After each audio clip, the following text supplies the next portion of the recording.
मैं कानपुर में वकालत करता हूँ, उसके पहले लॉ ऑफिसर था, अब वकालत करता हूँ। तो अब तो जान ही रहे होंगे कैसी वकालत चलती होगी। अपनी दुर्दशा में, आप गलत नहीं, मैं झूठ नहीं बोल। अब देखो यहाँ पे पड़े हैं, रात भर भग भग कर रहे हैं, अब दिन में कहाँ हम अटेंड कर लेंगे जाके, विश्वास बने आप। तो हम वकालत करते हैं तो हमारे यहाँ भ्रष्टाचार नहीं है, क्योंकि 4 साल का एक वकील है, 4 साल पहले रजिस्ट्रेशन उसका हुआ था। उसने 500 गज में एक बहुत बढ़िया बंगला बनवाया, कम से कम 6-7 करोड़ का बहुत बढ़िया बंगला बना। हमारे यहाँ भ्रष्टाचार नहीं। तो एक दिन वो हम बुलाया कहने कि गृह प्रवेश है, आइएगा। तो हमने कहा आएंगे। आप तो वहाँ पर हमारे यहाँ गृह प्रवेश में खाना खिलाते हैं, आपके यहाँ खिलाते कि नहीं खिलाते हैं? यहाँ खिलाते हैं ना, हमारे यहाँ पनीर खिलाते हैं, आपके यहाँ खिलाते हैं? हाँ, पनीर की सब्जी बना खिलाते हैं। हाँ अच्छा, बैठो बैठो, हम जान रहे हैं बेटा, तुम जान रहे। तो वो सब खाना ना खिलाने के बाद, बैठो सुनो भैया, गाना वो खाना ना खिलाने के बाद बोले हमारा घर देख लो। तो हमने कहा दिखाओ। तो ये बोले ये हमने ये जो है पार्टी को बनवाया है, इसके अंदर गाड़ी रख देंगे, गैराज है, और ये मैंने वो बालकनी बनाई है, इसमें बैठ करके हम लोगों को आते जाते देखेंगे। हमने कहा देखोगे क्या, ताकोगे और क्या? आदमी बैठ के बालकनी में क्या करता, देखता थोड़ी है, ताकता है कि हाँ फलानी कहाँ जा रहे हैं। तो फिर उसके बाद उन्होंने हमें अपना कमरा दिखाया, रूम। तो वो रूम की जगह, बेडरूम की जगह पे बेड कह गए, बेडरूम। हमने कहा खराब रूम काहे बनवाया, गलत तो नहीं कहा हमने। और देखा जाए तो रूम बनाने नहीं चाहिए भाई साहब, कभी भी। आपने देखा होगा शहरों में रूम बनते हैं, देहातों में रूम नहीं बनते। कोई कमरा देखते हैं शहर वाला गाँव में, दल्लाने होती हैं बड़ी बड़ी सी, उसके अंदर लोग रहते हैं। तो क्या वंश वृद्धि नहीं होती है? होती है। मतलब कहने का ढंग है और कुछ है नहीं भाई साहब। तो उसके बाद वो उन्होंने अपना बाथरूम और लेट्रिन दिखाई थी। अब उनका खाना खा चुके थे तो उनकी लेट्रिन देखनी पड़ी। हम तो भाई अपने दुख दर्द तो और कुछ है नहीं भाई साहब। उसके बाद जो है, हाँ, फिर इसके बाद ईश्वर की कृपा से इतना बढ़िया उन्होंने एक वो बनवाया था, आदरणीय वो पूजा घर। भगवान करे जितने लोग यहाँ बैठे हैं सबके घर में उतना सुंदर पूजा घर बने। रामचंद्र जी, सीता, लक्ष्मण के चित्र लगे थे, उसके ऊपर एक नेताजी का चित्र लगा था। तो हमने आश्चर्य से पूछा, अरे यार ये क्या तुमने तमाशा किया? रामचंद्र जी, सीता, लक्ष्मण के चित्र के ऊपर नेताजी का चित्र? बोले अग्निहोत्री जी आप जानते नहीं हैं, नंगा भगवान से बड़ा होता है।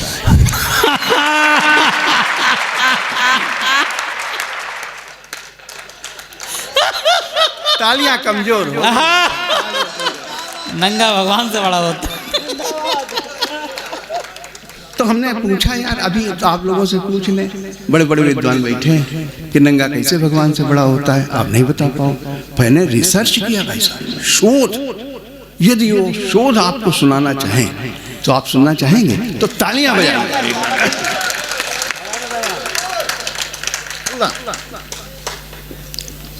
दो पंक्तियां पढ़ रहा हूं, आप अपने मोहल्ले के आसपास गली वली में देख लेना, जो मैं कह रहा हूं सच कह रहा हूं कि नहीं है। आजकल जो नंगा है, गली चौराहे अपने आसपास के देखना, आजकल जो नंगा है भला है चंगा है? गलत कह रहा हूं बताओ, नहीं जोरदार ताली बजाओ। आजकल जो नंगा है भला है चंगा है? नंगों के अपनी आन है, बान है, शान है, नंगे महान। कहीं गलत हो पता नहीं भाई साहब, कहीं गलत। आजकल जो नंगा है भला है चंगा है, नंगों के अपनी आन है, बान है, शान है, नंगे महान। आप अच्छे से अच्छा कपड़ा पहनिए, मेकअप कीजिए, टाई लगाइए, पर आपको कोई फूटी आंखों नहीं देखेगा। बज्जा सड़क पर नंगे होकर निकली, आपके पीछे पूरा रुद्रपुर हो जाएगा, जगदीश भैया जा रहे हैं। तालियां होती हैं। मैं आप मेरी बात पर विश्वास नहीं है तो आप ये प्रैक्टिकल करके देखो। तालियां कमजोर। मैं मेरी बात विश्वास ना हो तो आप करके देखो। आजकल जो नंगा है भला है चंगा है, नंगों की अपनी आन है, बान है, शान है, नंगे महान। आप अच्छे से अच्छा कपड़ा पहनिए, मेकअप कीजिए, टाई लगाइए, पर आपको कोई फूटी आंखों नहीं देखेगा। पर जब सड़क पर नंगे होकर निकलिए, आपके पीछे पूरा शहर होलेगा। गांधी जी अर्धनंग रहते थे, उनसे अंग्रेज डरते थे, आधे रहने पे डरते थे। वाह वाह वाह वाह वाह, बड़ी बात है भाई साहब, वाह। आधे रहने पे डरते थे, पूरे रहे होते तो 1947 बजाय 36 देश आजाद हो जाता।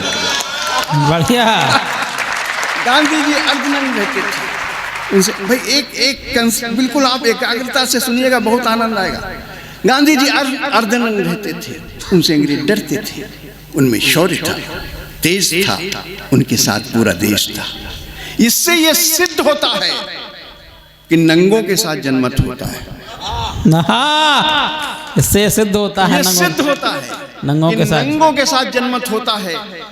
जिस तरह से नेता के लिए जूता लाद करना मजबूरी है, उसी तरह से नंगे का ईमानदार होना बहुत जरूरी है। वाह वाह वाह। ये बड़े प्रबुद्ध लोगों को मुझे आपकी तालियां नहीं चाहिए। मैंने जो पंक्तियां कहीं उनको सहेज लीजिएगा, उनको आशीर्वाद दे दीजिएगा।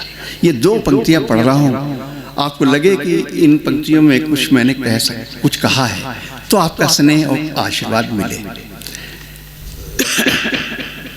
कि गांधी जी अर्धनंग रहते थे, उनसे अंग्रेज डरते थे, उनमें शौर्य था, तेज था, उनके साथ पूरा देश था। इससे यह सिद्ध होता है कि नंगों के साथ जनमत होता है। जिस तरह से नेता के लिए जूता लाद करना मजबूरी है, उसी तरह से नंगे का ईमानदार होना बहुत जरूरी है। ये 2 पंक्तियां पढ़ रहा हूं। जिस तरह से नेता के लिए जूता लाद करना मजबूरी है, उसी तरह से नंगे का ईमानदार होना बहुत जरूरी है।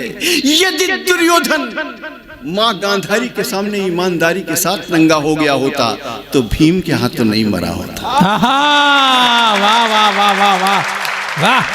यदि दुर्योधन माँ गांधारी के सामने ईमानदारी के साथ नंगा हो गया होता तो भीम के हाथों नहीं मरा होता। सच है मेरे दोस्तों, हमने ईर्ष्या, द्वेष, घृणा के न जाने कितने कपड़े ओढ़ रखे हैं, हम अपने भगवान के सामने भी नंगे नहीं हो पाते। वाह वाह वाह वाह वाह वाह वाह वाह। जैनियों के मंदिरों की तरफ इशारा करता हूं, जहां भगवान महावीर की नग्न मूर्ति खड़ी हुई है, जहां यह शरीर स्वयं अपने आप में एक वस्त्र है। आज तक किसी व्यक्ति को ईश्वर ने नग्न नहीं भेजा, यहाँ पैदा किया है, वस्त्र के साथ पैदा किया है। ये शरीर आपका वस्त्र है, तो ईश्वर ने कहा कि आपको बिना नंगा भेज दिया। आप तो वस्त्र के ऊपर वस्त्र पहने हुए। महावीर जी की नग्न मूर्ति खड़ी हुई है, उस पर विचार करते हुए 2 पंक्तियां मुझे आशीर्वाद के लिए दीजिएगा। जब कभी कोई ईमानदारी के साथ नग्न हो जाता है, दया, क्षमा, करुणा, श्रद्धा और विश्वास से भर जाता है, वो इंसान नहीं देवता हो जाता है। वाह वाह वाह वाह वाह। इंसान नहीं देवता हो जाता है, इंसान ही देवता हो जाता है। दोस्तों ये एक पार्ट है। दूसरा पार्ट अभी हम जब कभी दोबारा बुलाएंगे तो मैं जरूर पढ़ूंगा, है कि नहीं? तो दूसरे पार्ट में केवल यही है कि मैंने एक नेताजी से पूछा कि आप नंगे कब हुए? वो बोले जिस दिन से नेता हुआ। पहन ओढ़ करके नेता हुआ होता तो विपक्ष हमको नंगा कर देता, अपन पहले से ही। दूसरा पार्ट फिर कभी सुनाऊंगा, परंतु एक कविता मुझे याद आ गई, इसलिए कि ये इस कविता को पढ़ने के बाद यदि एक कवि सम्मेलन मतलब अगले वर्ष तक के लिए स्थगित किया जाएगा तो अच्छा लगेगा। दोस्तों, कबीर ने कहा कि साँच बराबर तप नहीं, झूठ बराबर पाप। कबीर ने ये नहीं कहा कि साँच बराबर पुण्य है, झूठ बराबर पाप। सच को उसने तपस्या कहा।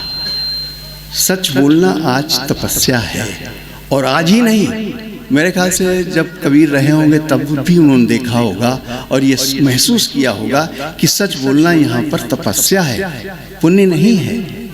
तपस्या से जो आप बल प्राप्त करते हैं वही पुण्य में बदल जाता है।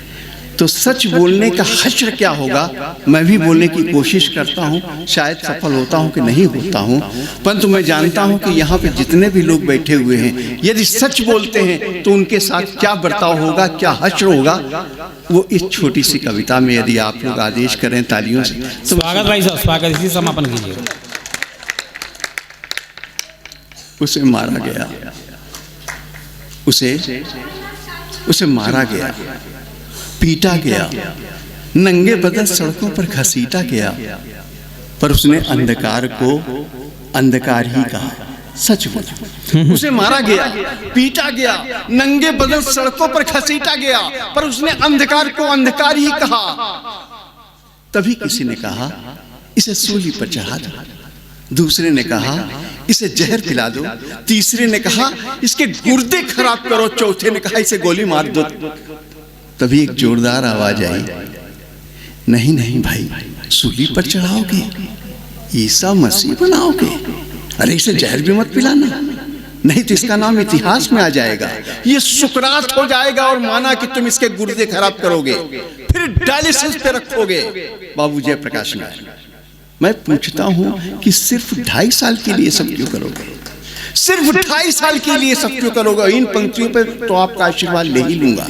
इसे गोली भी मत मारना, नहीं तो एक समाज ही और बन जाएगी, कसम खाने वालों की संख्या बढ़ जाएगी। वाह वाह वाह वाह वाह, कसम खाने वालों की संख्या बढ़ जाएगी। वाह, इसे गोली भी मत मारना, नहीं तो एक समाज ही और बन जाएगी, कसम खाने वालों की संख्या बढ़ जाएगी।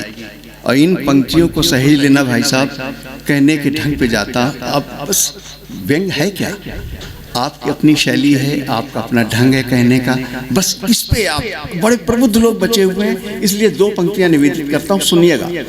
तभी किसी ने कहा इस पर मिट्टी का तेल छिड़को और जिंदा जला दो। तभी किसी ने कहा इस पर मिट्टी का तेल छिड़को और जिंदा जला दो।